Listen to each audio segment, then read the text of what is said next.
All right, today is May 15th, and we're going to be on session 3 of Writing About Reading. So I know you guys have some questions about EPIC. Watch my previous video on that. Today we're just going to focus on writing. I will let you know when EPIC is working. So this is the Google folder I shared with you guys today, and it's on PowerSchool. You'll see that there's a lot of familiar things in here already. And at the time of this recording, I'm going to put The Boy Who Cried Wolf story in here as well. It's in the other folders day too. So you guys still have access to it, but if you just want it in with the rest of these documents, I'll make sure it's there. So for today's assignment, what we're basically going to do is convert notes into like formal writing. So we're actually having an interesting chat about this during Zoom today.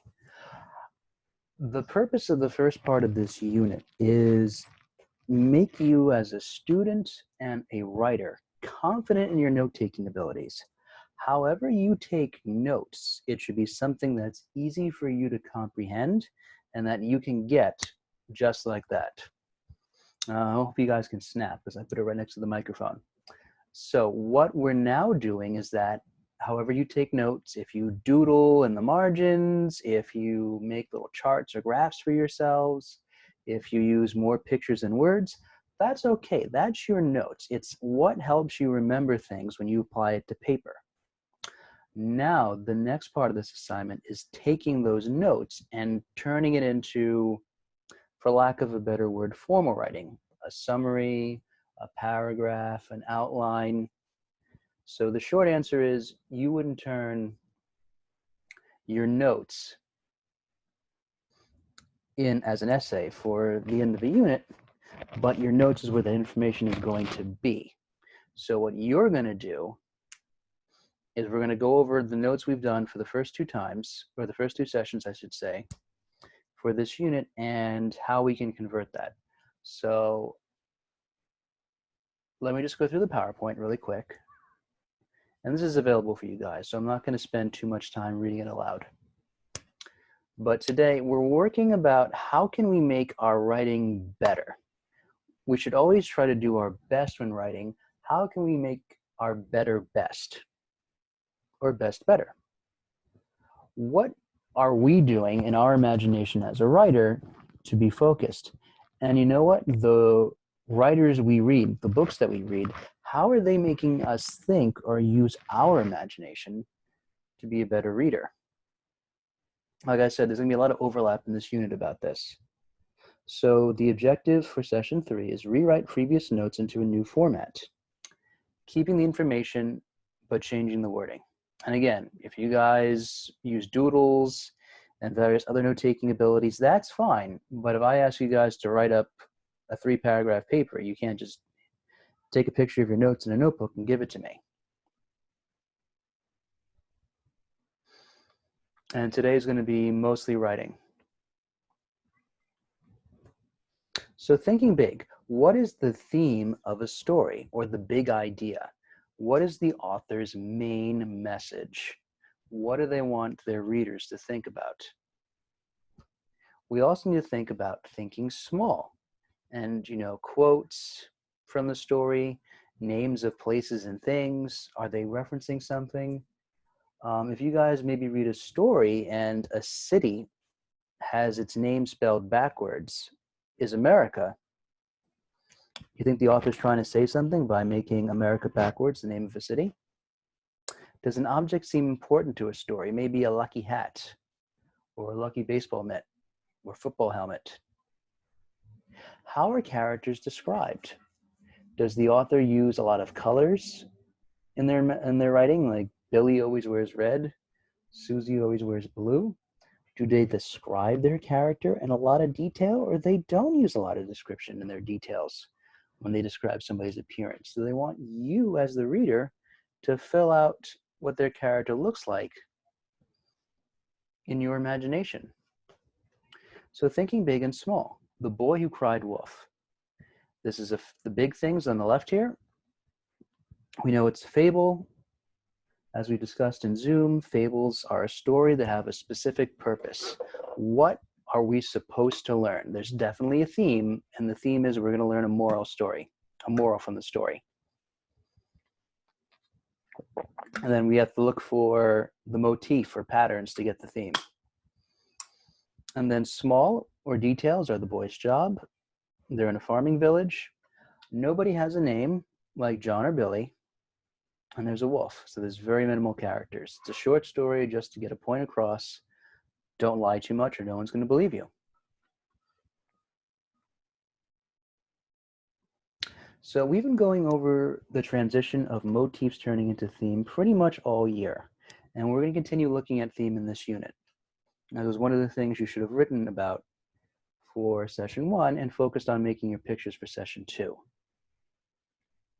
So I'm not going to read this just to keep this video short, but again, you guys can look at this on your own and just how we can track the motif in this short story and it becomes a theme.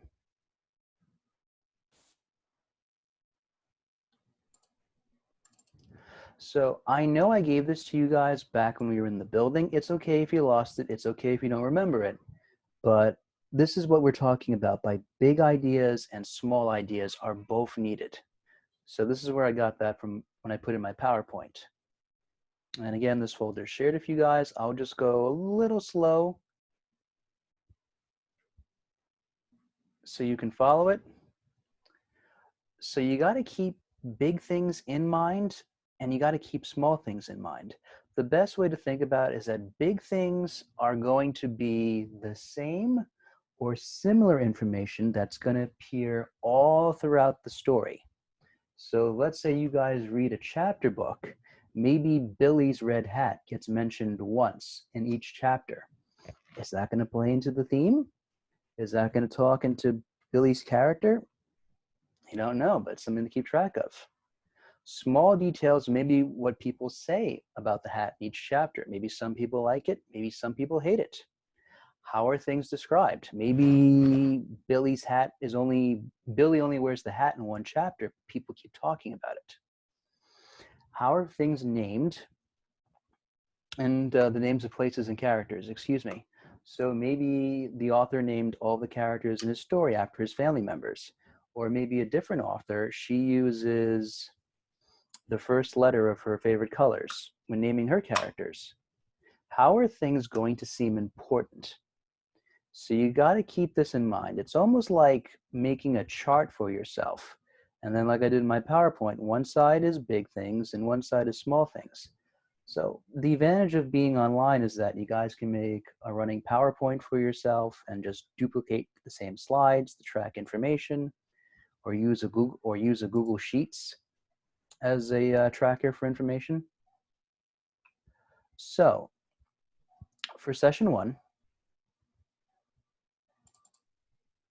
we went over doing basic notes, like silly notes, something that that's going to help you remember, but doesn't have to be formal. It can be something like, this example from a student. And I showed this in the Zoom class the other day, and I've made the video about it as well. And again, you have access to this folder, so I apologize if I'm going a little fast. What we did for the second one is that you guys made your picture. Many of you guys made a slide or a slideshow about the boy who cried wolf. Now what you're going to do is that you're going to take your information and you're going to put it into a formal assignment. So by that I mean, here's the work for today. And I included a link to this folder in the document itself, just in case people had trouble getting there. And what you're going to do is just summarize the same information you put in your notes from session 1 and the same information you told in pictures for session 2's work. So now you're going to do something like this, like a little blurb of a paragraph. One of the 7th graders also made an assignment, and I got their permission to share it with you guys, so this is in the folder as well. So this is essentially what I'm looking for from you. Make sure it's in your own words, like whatever you guys did for session 1 should be, it's just you're carrying over the same information. Whatever you used to do noodles, you used to do doodles, excuse me, in session 1, and then whatever you made pictures and words in session 2, now it's coming to a head in session 3. Think of it like you're evolving as a writer. So again, this folder will look a little bit different when it posts, when this video posts. So I've added some things just to make it a little more accurate. Reach out to me on PowerSchool. I try to go on my computer on Saturdays and Sundays. I'm definitely going to be on it Sunday. So let me know if you have any questions or you don't understand anything. This assignment will be due Monday night at midnight. I hope you guys have a good weekend, and we'll start the next part of this unit next week.